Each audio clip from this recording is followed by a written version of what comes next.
All right. Hello, everybody. My name is James Goldmeyer. I'm a Senior Product Manager with Horizon Discovery. What we're going to talk about today is some of our new synthetic single-guide reagents, with a particular focus on screening applications as well as some work in some very complex cell types. So what we're going to do today is start with just a very brief overview of the CRISPR-Cas9 system to really orientate everybody to what we're going to talk about the rest of the event. We're going to go through some considerations around reagent design and selection of picking the right format for the experiment in mind. Then we'll talk about how we specifically designed our algorithm for guide RNAs for functionality and specificity, obviously with the intent of maximizing your experimental success.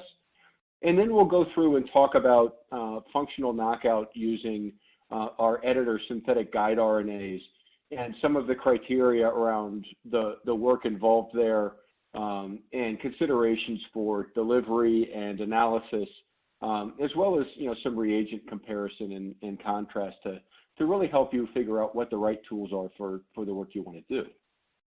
Okay, so very quickly, let's review the CRISPR-Cas9 system.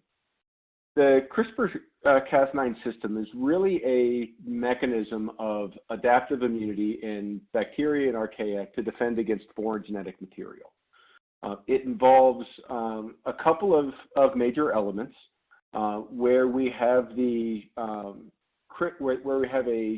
CRISPR RNA, which consists of a protospacer as well as a repeat region that is processed to form the CRISPR RNA. That's really the piece that targets a foreign piece of DNA and also helps identify self from non-self within the organism. But that CRISPR RNA will bind to another RNA molecule called tracrRNA, and we wind up with this hybrid structure of the CRISPR bound to the tracer. Primarily at where they bind is at that repeat section, and so we have the spacer-derived sequence as well as the repeat-derived sequence. The repeat is bound to the tracer, and we wind up with that tracer RNA, CRISPR RNA hybrid being loaded into a Cas9, which is an endonuclease. The Cas9 is then targeted with the CRISPR tracer complex to the appropriate place in the genome and creates a double-stranded break in that piece of DNA. And the result, of course, is, if it's something like a piece of foreign DNA invading a bacteria, that foreign DNA is probably a virus or some sort of other, foreign material, and it's not able to repair itself. So when that piece of DNA gets cleaved, it's degraded, and the bacteria is then able to continue on and survive that particular assault. In terms of how we've leveraged that for genome editing, mammalian cells are obviously able to repair their DNA. And so what we do is we create that cut that is then repaired, albeit incorrectly, and we result in a shift in a mutation in the genomic DNA that results in ablation of a particular gene function. So when we think about, how we want to do this, I think everyone's pretty familiar with CRISPR-Cas9, but there's a lot of options available for how you might want to run your experiment. So we're quickly going to talk about some of the considerations for reagent selection. The first really important piece is, what is your application going to be? Is it something like cell line generation? Are you trying to create a particular model cell line that you're going to do future work in? Are you looking at gene function analysis? Or are you going up to something significantly more complex, such as screening applications, where you're going to study large, complex biologies all at once? What type of cell will the experiment be performed in? Are we considering primary versus immortalized cell lines? which begs questions around suitability of delivery as well as scope of the experiment in order to get enough cells to complete it. Are the cells transfectable or transducible? Would speak to using synthetic reagents or lentiviral reagents.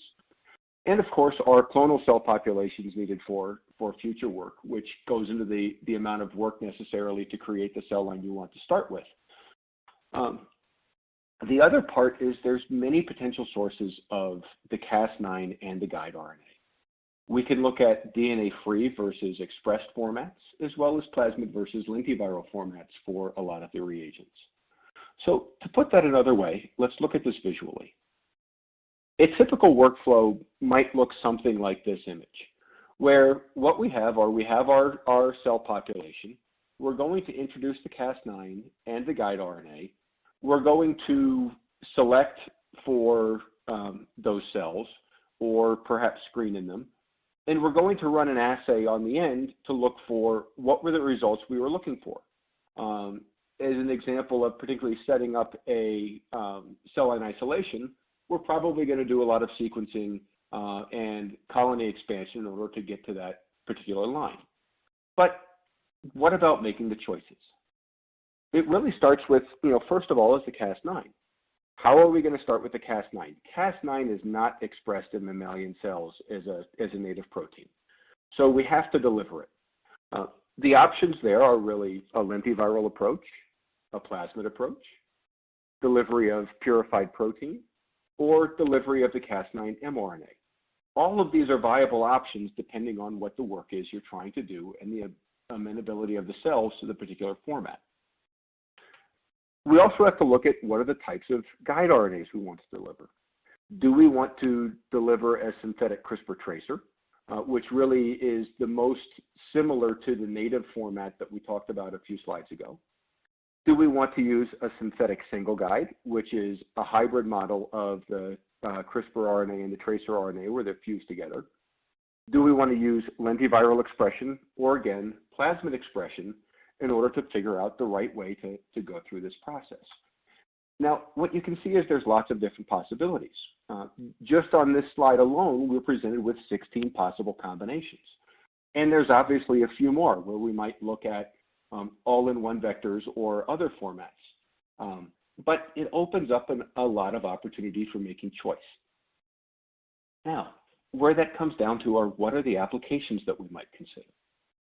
When we consider something like a synthetic guide RNA, the synthetic guide RNA is going to be delivered to the cell. It's going to create the edit. The edit is going to be propagated, but then the guide RNA itself is going to degrade. So we might think about that as an area of where we need DNA-free systems. So we might look at clonal cell line generation, arrayed screening, or simply cells that are really easy to transfect where we can deliver in high abundance. Other aspects to consider might be an expressed format. With expressed formats, we're going to use typically a lentiviral vector, and that might be a vector where we have either just the guide RNA with a selection marker, or a lentiviral vector that's an all-in-one, which you can see on the right-hand side at the top is the slightly larger vector. Now, when we're dealing with an expressed guide RNA, we have to worry about a requirement for enrichment because we want to deliver at very low multiplicities of infection. So then we want to be able to select those cells that were delivered. And primarily this is a pooled screening approach, or for cells that are simply not amenable to transfection. We have to use the lentiviral approach in order to get into the cell. So that's where we might consider all of the different formats. Now, one of the really interesting things about guide RNAs is, unlike some other biologies, good guide RNA designs are typically always good regardless of the format we might put them in. So we don't have to worry about too much in terms of differences in functionality of a synthetic approach versus a lentiviral approach. It's really about getting the guide in. And a good design will have positive effect, and a bad design will typically not work regardless of the format. But there is some subtlety, and that's really where we'll get to in a little bit. Okay, so what are really going to talk about the considerations? one of the considerations is, and the biggest one is obviously the design of the guide. As I just said, bad designs are not going to work well at all. Now, things that we've learned are that most guide RNAs will create a double-stranded break and create an indel, but not necessarily with the same efficiency.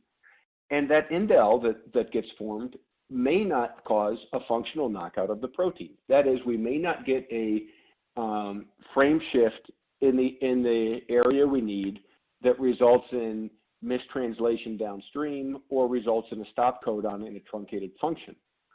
And depending on where that cut occurs, it may occur at a point where it's after functional domains that are of importance, and therefore we don't get that knockout. The other piece is obviously off-target effects. We don't want to edit unintended targets with the guide RNA. That creates breaks elsewhere in the genome that will confound the data we get when we're looking at how well is this phenotype able to be recapitulated with further work. So this is where we get into how we've gone around designing our editor algorithm for CRISPR knockout. It really came down to looking at two very critical components. The first is obviously functionality. The algorithm should select for functional knockout, not just indel formation. Not simply cutting or creating indels, but it has to create that functional knockout, which means that the protein is not working. The other half of the equation is specificity. We need to make sure that we're accurate and eliminate potential off-target sites, which would result in biology that we're not able to fully understand. So the way we did this was we started with a functional assay for the algorithm development. Functional gene knockout was detected using a phenotypic assay for proteasome function with a GFP readout, which is to say that the expression of GFP was directly tied to knockout. A decrease in gene expression would result in an increase, a decrease in gene expression would result in an increase in GFP expression. And I'll talk more about that assay here in a little bit, but really it was an assay around proteasome function. And so what we did, and you can read lots more about this on our website, was we selected 10 genes that were involved in proteasome function and went and designed every possible CRISPR RNA, so that synthetic 40 tumor, to those 10 genes. It worked out to be about 1,100 CRISPR RNAs. And we delivered each and every one of them into the particular cell line that we were running. And what we wanted to do was look for editing efficiency. Where were the guides that were giving us good efficiency, as well as very strong phenotypic readout by the GFP. So we looked at both. The primary readout was the GFP fluorescence, but then we went back and looked at indel formation and other characteristics as well to confirm what we were seeing was indeed true. And of course, at the time, we also compared this to siRNA as a control because that experiment had been published and we knew what the results should look like. So the way the development worked was we went through and we created the 1,100 CRISPR RNAs. We delivered all of them, tested all of them, looked at assessment and quantification of functionality. So we looked at that phenotypic reporter. We analyzed the characteristics for good and poor designs. So we were looking for, the usual things: GC content, motifs, patterns, strand preference, etc.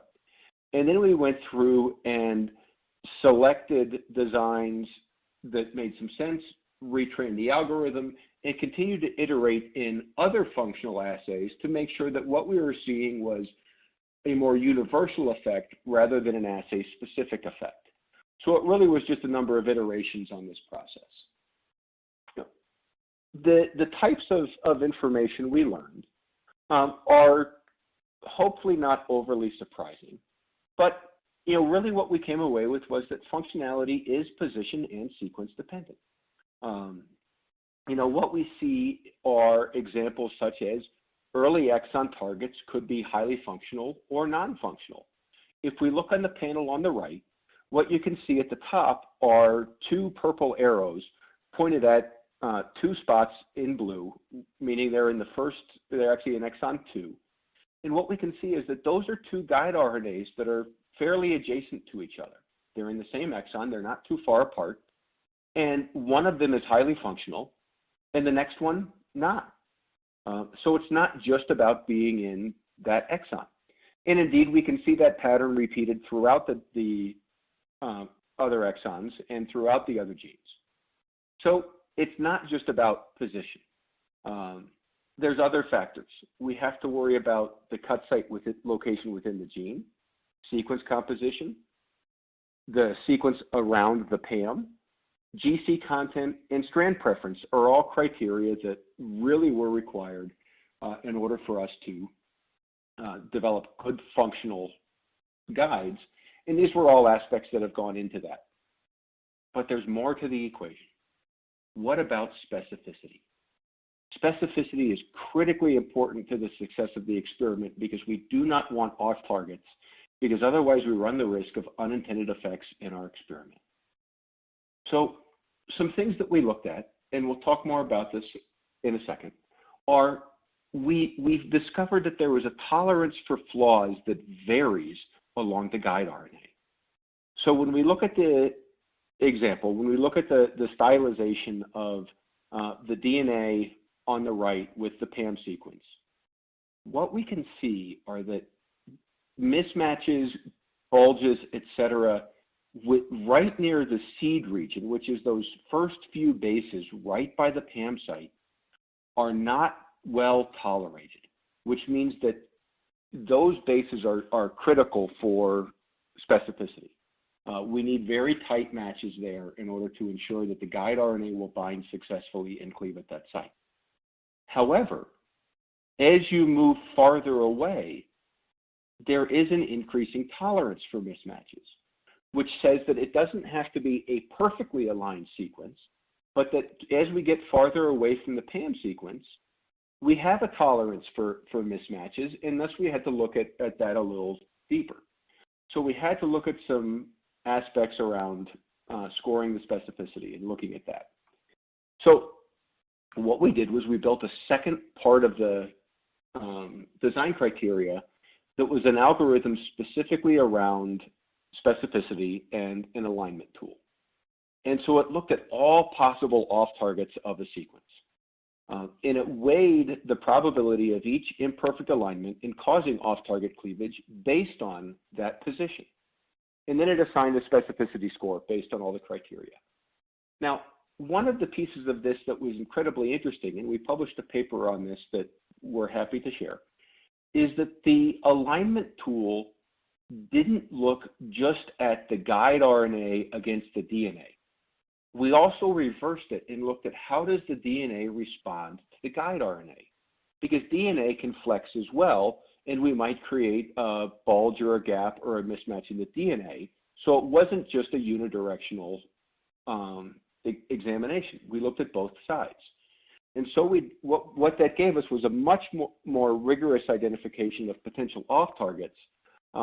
And we were able to identify potential off-targets that a lot of other tools will tend to miss because they're only looking at the equation from one side. So what this means is that we get much higher specificity out of the reagents relative to a lot of others. Okay, so now let's talk about the development of the synthetic single guides. The algorithm that we use is used by all of the different knockout tools we run. So all of the synthetic CRISPRs, the single guides, the lentivirals. What's important to note is it grows and evolves. As new information comes out, we adjust it and we look at, what are other design criteria. And the criteria that went into our single guides are really the most updated version. So what does that look like? What is a synthetic single guide for CRISPR-Cas9 gene editing? The two-part system, the CRISPR tracer system, is really the format that is most analogous to what's present in bacteria. This is the system that most matches that very early slide talking about how the formative bacteria use it.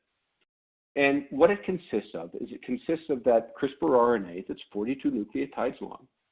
In case of the reagents that we create for our editor designs, they're modified on the 5' end with 2' O-methyl and phosphorothioate bonds. So you can see that stylized in the diagram on the left side. Those two red asterisks represent those two modifications. There's also a tracer RNA that's a separate RNA oligo that's 74 nucleotides long that again is required for that binding and loading into the guide RNA and effective targeting. And again, that was modified on the 3' end with the 2' O-methyl and phosphorothioate bonds, such that we get a much more stable molecule in the cell. When we look at the synthetic single guide, what you can see on the right is that that's really a fusion of the synthetic tracer and CRISPR. The synthetic single guide is 100 nucleotides long, and it contains that hairpin sequence that creates the overall structure.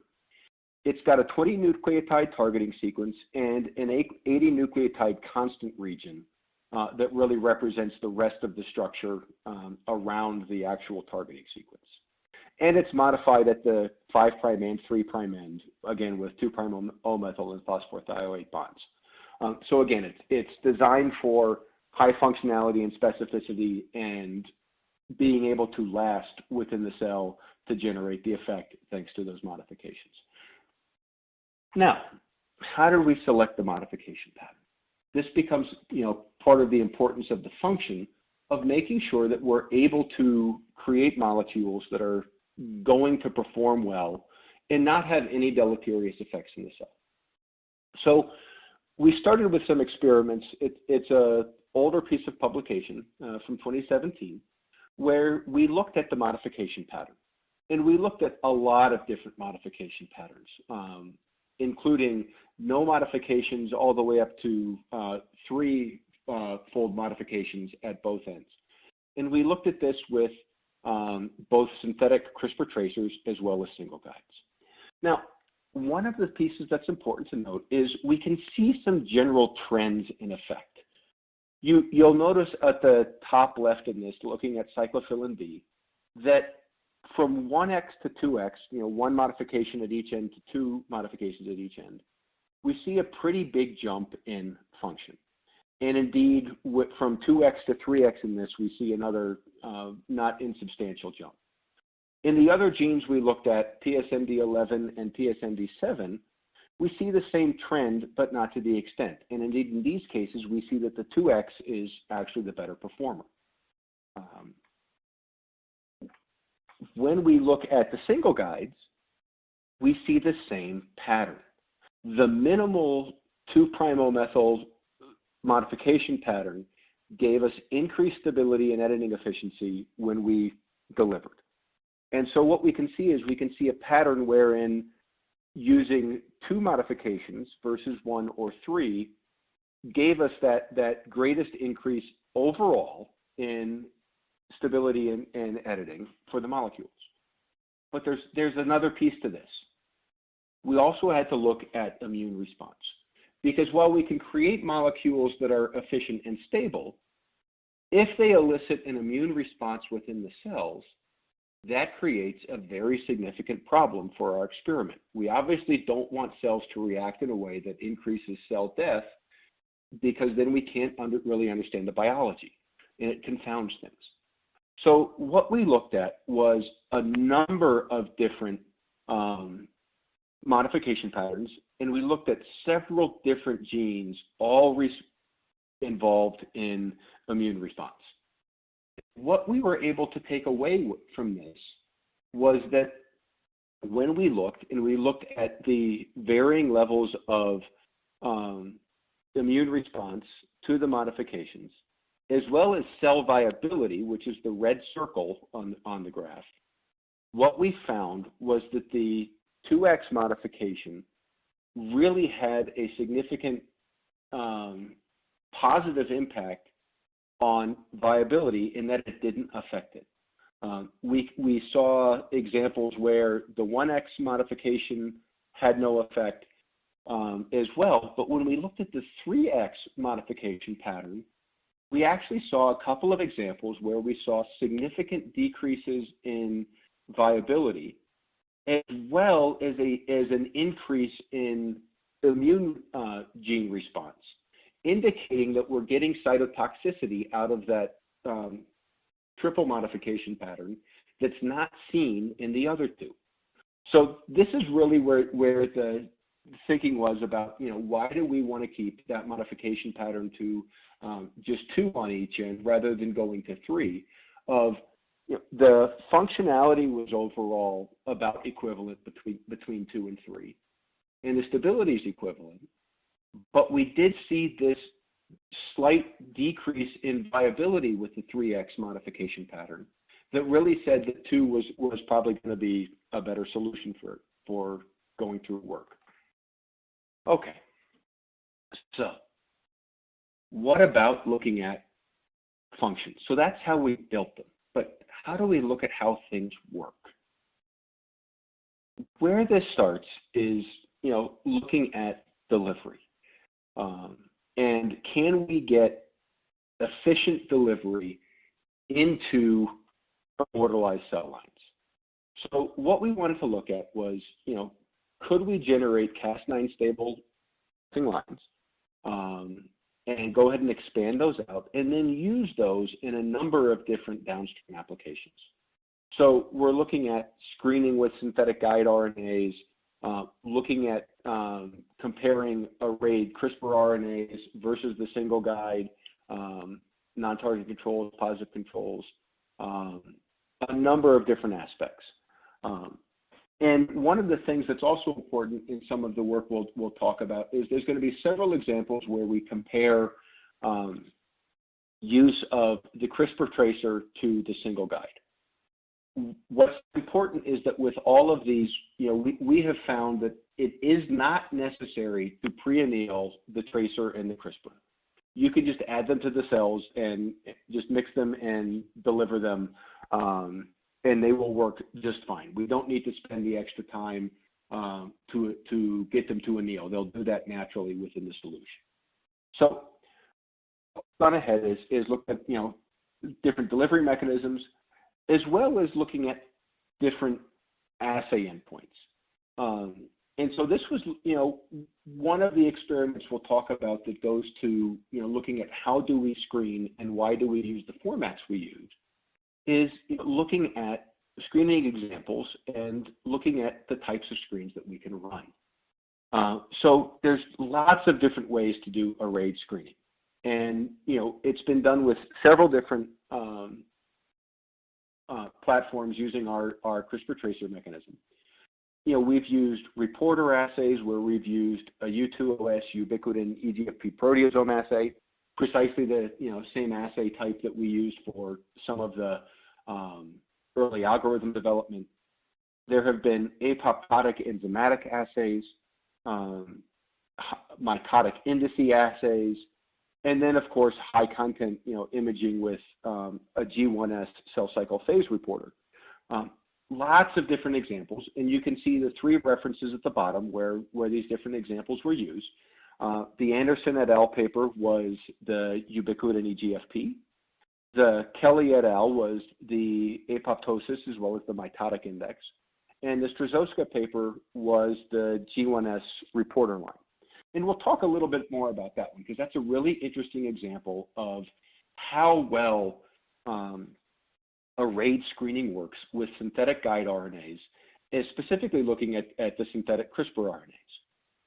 So the way this screen worked was we started with a reporter cell line where there's a EGFP fused to another moiety that results in localization of the GFP at different places in the cell throughout the cell cycle. And so as we look at cell cycle modification, we can look at how the cells will change. And we can differentiate all of the major aspects of the cell cycle, as well as look at what happens when we adjust some of the genes involved. So this was using an arrayed synthetic CRISPR RNA screen using multiparametric high content analysis with a library of 169 cell cycle regulators. And what that effectively looked like was going through and doing high content analysis on this G1S reporter line. And what we're able to see when we compare GFP expression versus Hess staining is we can see normal behavior at the top on the left. We can see what happens when there's a mitotic defect. We can see G1 arrest. We can even see S phase arrest. So we're really able to isolate with high content imaging the different phenotypes that are occurring due to modulation of the cell cycle. But really it comes down to how do the guides perform? What were we able to see? So when we went and looked, the way we ran the screen was we ran it with 4 individual CRISPR RNAs per gene in an arrayed format. And we looked at numerous different parameters throughout the cell cycle, looking at different analyses that we were running. What's important to note are the colors. When we graph this visually, as you're seeing in now this middle figure, what we can see are significant changes from normal as either an increase or a decrease in blue or red. What's important to note and what makes this type of clustering very valuable is it's very visual. And so we can quickly look and see that the 4 CRISPRs for any of the given genes involved, any of these 3 genes, the 4 CRISPRs are clustering and generally creating the very same effects, albeit with more or less robustness depending on the exact guide sequence. So we're able to go through and examine that and look for, did we see very consistent results and what do they tell us? What we were able to then do was identify 24 genes with different roles in cell cycle regulation with very high confidence. So we took that list of 169 and got it down to 24 that were really the most critical. And 80% of those hits had 3 or more CRISPRs per gene showing the same phenotype, which is important because that's obviously what we're screening on. We're selecting for the phenotype and then looking at how well do the individual guide RNAs recapitulate that. And we saw very strong correlation between the positive reagents, which allowed identification of even very subtle phenotypes within the genes tested. So we're able to see a tremendous amount of information with this type of a setup. Now, one of the other aspects that came out of this is we've been screening for a very long time. There's a very rich history with Horizon and screening. And one of the pieces of that is, can you pool reagents? That is, can you have multiple guide RNAs to the same gene in the same well, delivered at the same time, and see a positive effect on the cell? Because it does raise questions of what happens when we cut in too many places in the cell? What happens when we cut the gene too many times? Would that potentially be deleterious? So what we looked at was we took the data from the individuals and we compared it to pools of 4 CRISPR RNAs. Again, same genes, same assay, same format. And what we were able to come away with was that the phenotype of the CRISPR RNA pool was as good or better than the best individual CRISPR result. We also found that they can be run at the same concentration, and that there is no impact on viability in a non-specific manner. So what that means is that using a pooled synthetic reagent gives us a equivalent targeting at the best individuals. It's more consistent, and we're able to use a significantly smaller amount of material because we're condensing the footprint in the number of wells needed in arrayed screens. So overall, it provides a tremendous amount of tangible benefit to the screening space. Okay, so given all of that, why would we develop synthetic single guides? Why would we look to do that? Well, it's a simpler system. Synthetic single guides are obviously one oligo, whereas the 2-part CRISPR tracer is 2 different oligos. So we can simplify transfection by reducing reagents. We can simplify library handling by reducing a liquid handling step. And there's also been some discussion that synthetic single guides are more efficient than a two-part system in certain cell types. And so we wanted to really compare this. So we did a direct comparison of the performance of synthetic single guides to synthetic CRISPR tracers across different cell types, different delivery methods, different phenotypic assays, as well as multiple analysis methodologies. So we really wanted to put these through the ringer and make sure that we were able to see good, consistent data to allow us to make conclusions about when to use one versus the other. Okay, so the first part of any experiment is obviously optimization.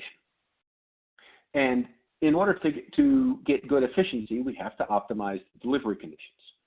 So what we can see here in this example are a comparison of editing efficiency in the bars for cyclophilin B using CRISPR tracer compared to single guide RNA in purple. So we have the CRISPR tracer in blue and the single guide RNA in purple, as well as cell viability in the circles above the bar charts.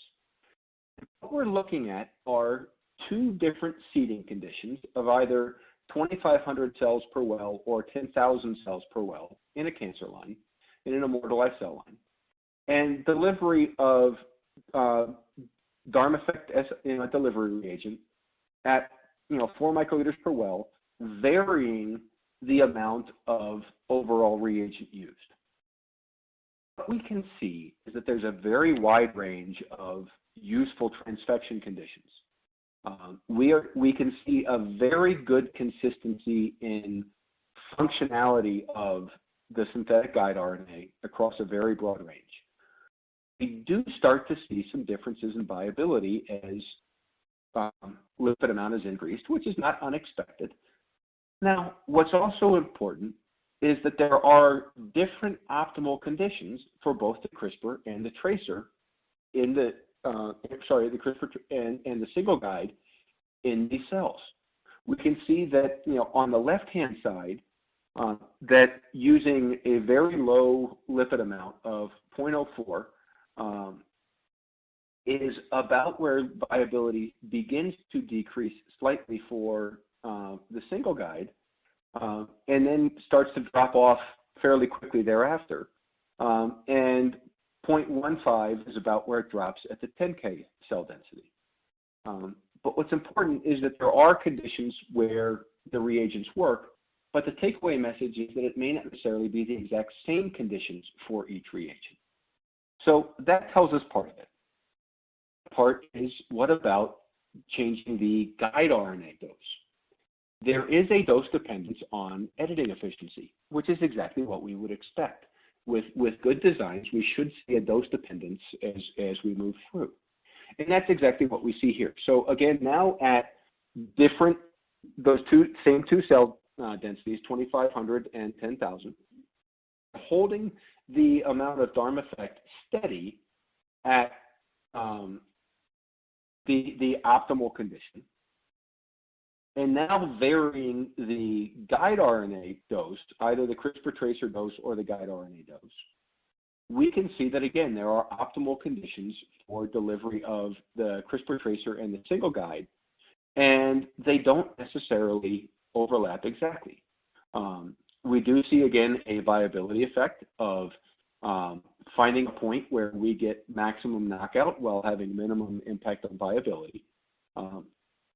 Are able to go through and select just the right reagents. So again, the message here is that the single guides and the CRISPRs will function equally well, but they do have different optimization conditions, and it really is important to find the right condition for the reagent you're going to use. Now, then we wanted to test all of this with functional assessment.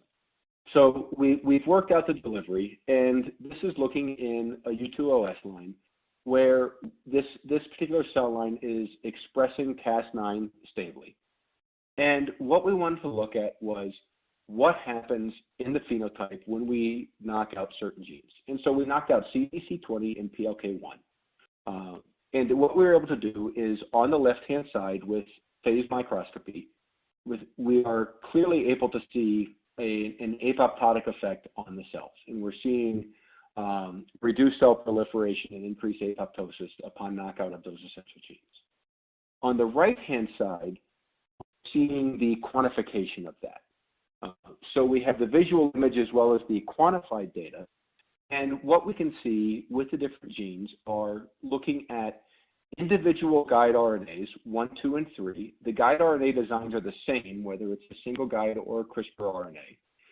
Looking at the pool, we're able to see, again, that effect of the pool is behaving as good or slightly better as the best individual. And we're able to assess this with comparison of proper controls. So what we can see on the right-hand side of these charts are the 3 controls that were used, where we have untreated cells on the far right, and then we have a non-targeted control guide for comparison. The non-targeted control guide has nowhere to bind in the genome. It's specifically designed not to have a site. So it's really just showing delivery effect. And then we also have a lethal guide, which is a guide RNA that will chop the genome in hundreds to thousands of unique places and really drive that apoptotic effect.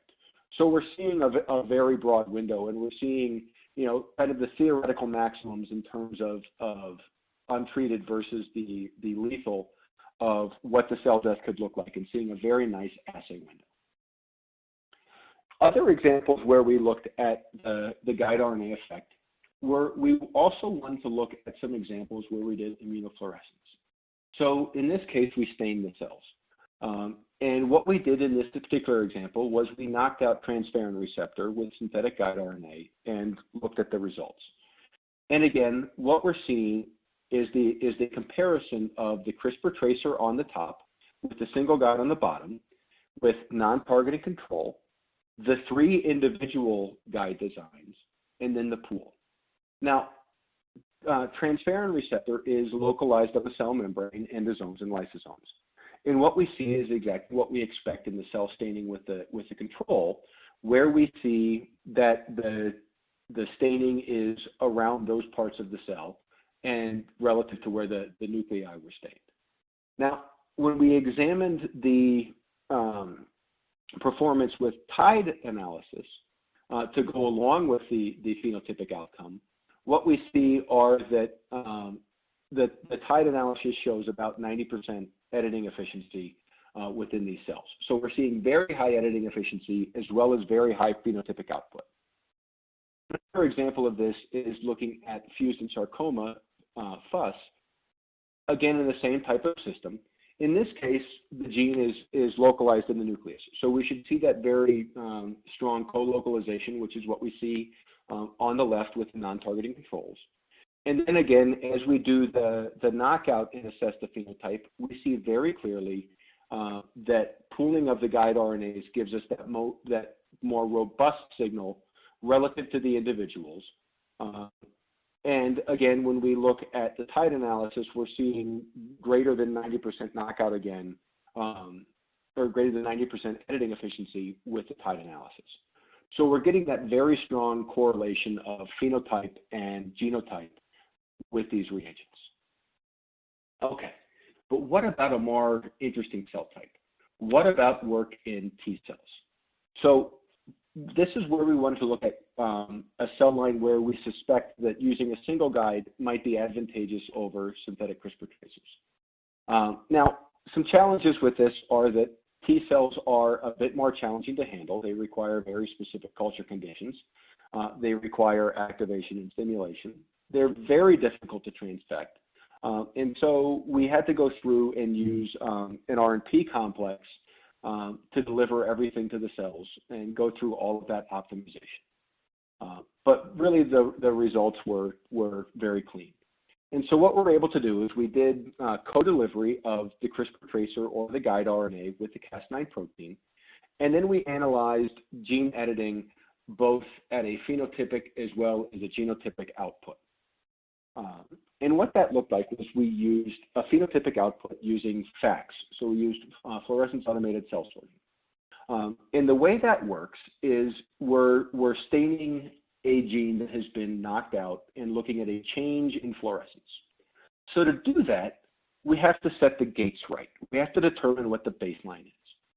Looking at the image on the right, at the top, working from left to right, starts with where those gates are. We have to start with unstained cells. So, looking at, where is the baseline of, the background fluorescence. Then we get to looking at how do we determine that we're looking at only one cell and sorting the cells on that axis. And when we put it all together, we can see that the cells group in this lower left quadrant where they are not fluorescing and we know we have a singular cell. On the bottom, what we're seeing is a knockout of CD3E in CD4 positive cells. So again, we have that wild type and then the knockout of the CRISPR tracer. And because we set the gates, now what we can see is that the non-targeting control with CD3E expression is now in the upper right. So we're able to stain for CD4 positive cells on the x-axis and CD3E on the y. And everything goes to the upper right quadrant. When we knock out CD3E, we see a shift down into the lower right quadrant. Again, CD4 expression is unchanged, and we're just seeing that shift. And what we see is a very equivalent shift of the single guides and the CRISPR tracers, which is important. Again, we want to see that good effect. But it's not quite all there. We looked at a lot of data. We looked at all of the individuals and a lot of different controls. And what we see are that both CRISPR tracer and single guides are able to yield very high levels of functional knockout in primary human T cells.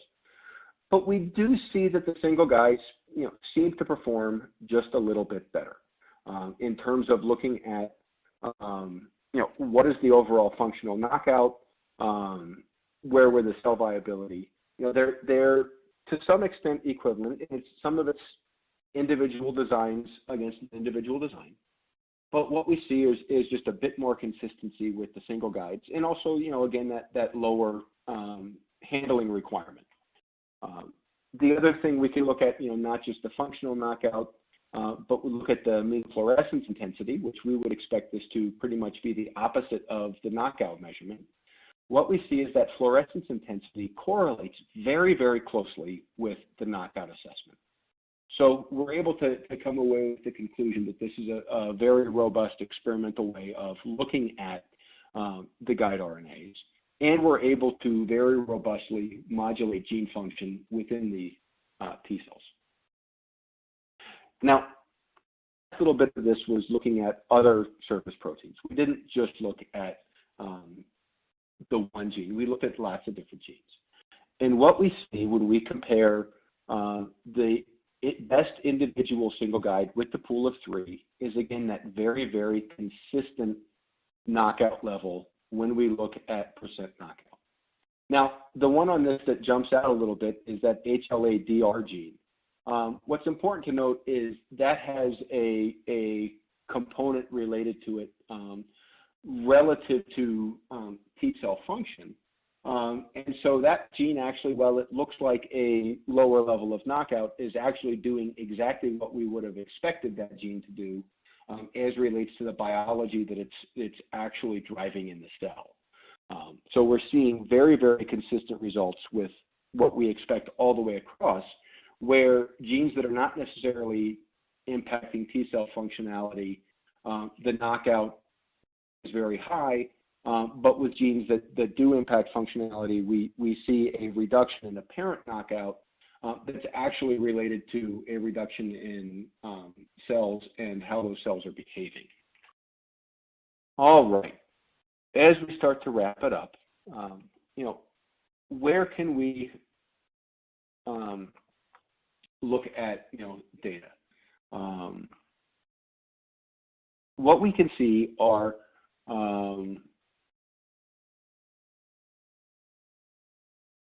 I think I just lost the recording. Can you still hear us?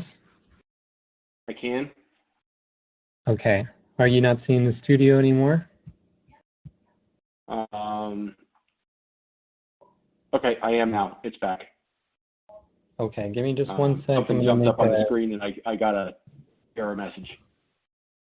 No worries. Let me just go ahead and make an editing note, and then we can restart. Looks like slide 47. Yep. Okay, 1 second.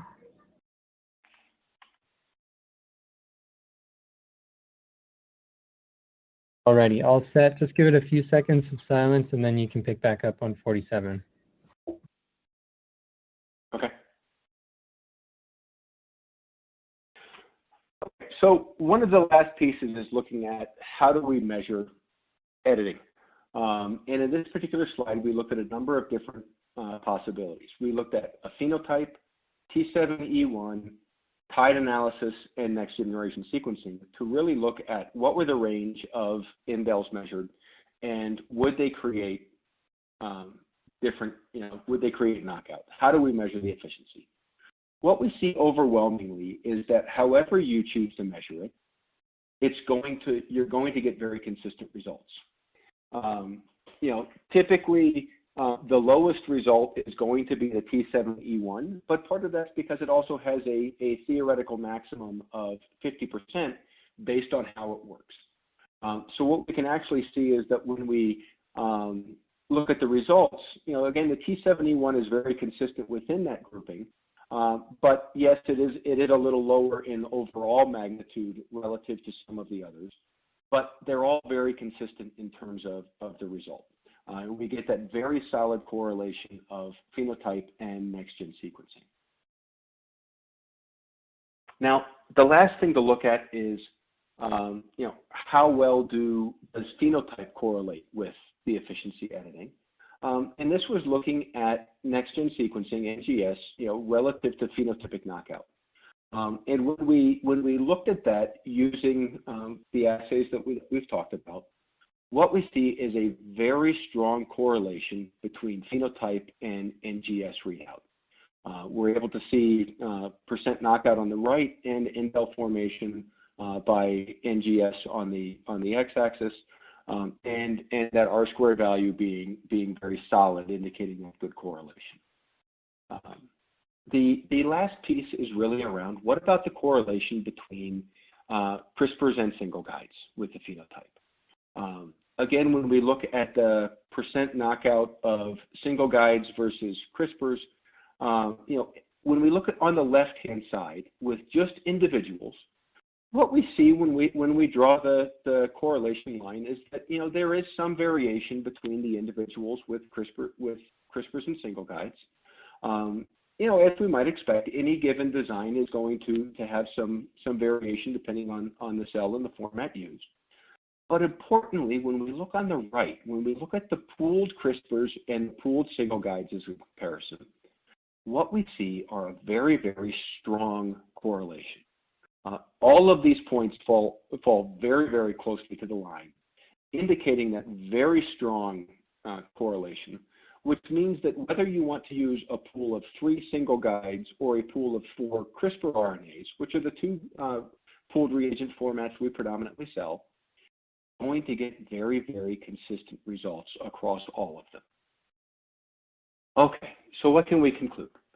We can conclude that algorithm-based synthetic guide RNAs are compatible with a lot of different Cas9 formats. We know that synthetic CRISPR RNAs and synthetic single guides show high phenotypic knockout in multiple cell models. We demonstrated this effect in both cancer lines as well as difficult primary cells.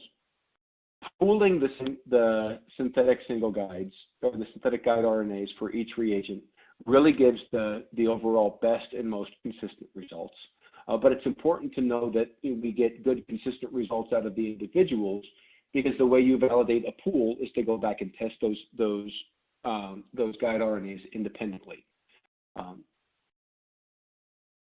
Lastly, we see that both CRISPRs and single guides show similar activity in all the systems we tested. And synthetic guides show editing at a bit lower concentration, which could lead to better functionality in some more sensitive cellular systems. While they generally provide similar performance, to CRISPR tracers. Single guides do simplify the workflow ever so slightly, particularly in screening where that liquid handling step is important, and give us a better result. And so lastly, just to leave you with, what are the products and the formats that are available? We have individual gene reagents that cover the entire human and mouse genomes, both as individuals or as sets of 3. And then, of course, we have screening libraries as well for catalog libraries of common gene families all the way up to the entire human genome. And those use that pooled format where we have the 3 guides per well, 3 guides combined in a single well. You can also do cherry-pick custom libraries where you simply bring your gene list and we can create a unique library specific to and tailored to your exact experimental needs. And everything is available with libraries in either 96 or 384 well, or we can also do echo-compatible plates upon request and in various amounts. And so at that point, I will say thank you, everybody, for your time. If you do have any other questions, please email us at technical@horizondiscovery.com. Or also, please note that right now the booth is currently manned, and please come by there and chat with one of our specialists, and we'll be happy to talk to you about whatever comes next. So again, thank you very much. Okay, awesome job. Well, we're all set pretty much from here. I'll just do some quick editing on the front and back ends and the quick slide redo, and then have your presentation ready for the event next week. Okay. Thank you. Really good job, James. Okay. Yeah. Thanks, everybody. Questions? Thanks, Tyler, for putting this together, so quick. Of course, and feel free to reach out if you guys have any questions at all. All right. Thank you so much. All right. Bye-bye. All right. Thanks, guys. Bye.